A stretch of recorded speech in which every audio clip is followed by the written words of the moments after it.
travail que j'effectue en ce moment, ça consiste à mesurer l'impact de la crise de la Covid-19 sur le marché du travail en temps réel ou en quasi-temps réel, c'est-à-dire réussir à mesurer l'évolution de l'emploi et des heures travaillées au jour le jour, à mesure qu'on entre dans la crise, et puis on espère voir aussi la manière dont on va sortir de cette crise. Les indicateurs qu'on utilise habituellement, les indicateurs statistiques tels que ceux publiés par Statistique Canada,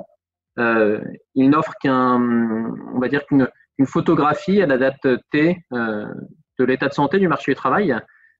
et en plus ils sont disponibles qu'avec un certain un certain délai d'attente.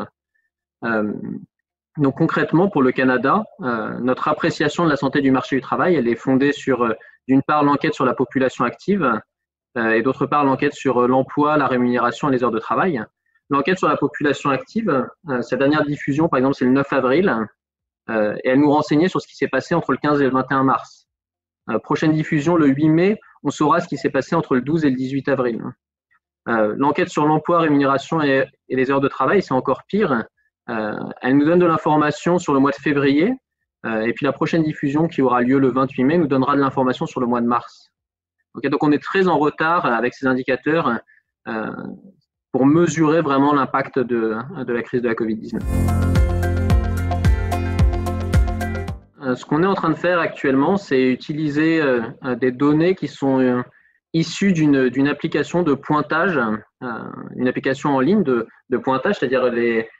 travailleurs vont sur leur lieu de travail et puis ils commencent à travailler, donc ils enregistrent leur heure de début de travail et leur heure de fin de travail.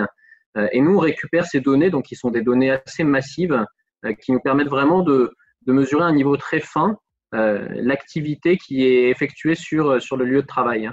Par exemple, ce qui est très intéressant dans le cas du Canada, c'est qu'on voit que l'essentiel en fait de la baisse des heures travaillées s'est effectué entre le 15 et le 21 mars, et puis depuis en fait l'activité s'est à peu près stabilisée. Eh bien la semaine du 15 au 21 mars, c'est exactement la semaine de référence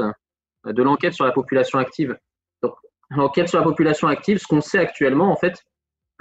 ça capture qu'une très petite partie de la détérioration réelle du marché du travail. Le travail qu'on fait parallèlement pour les États-Unis nous montre des choses absolument incroyables, à savoir que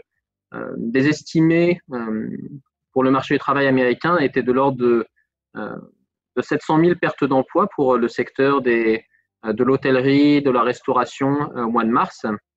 Mais en réalité, quand on utilise nos données qui sont beaucoup plus fines,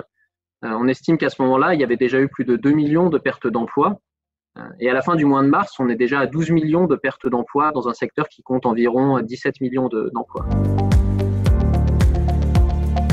La différence avec les États-Unis semble venir du fait qu'aux États-Unis, on voit beaucoup d'emplois qui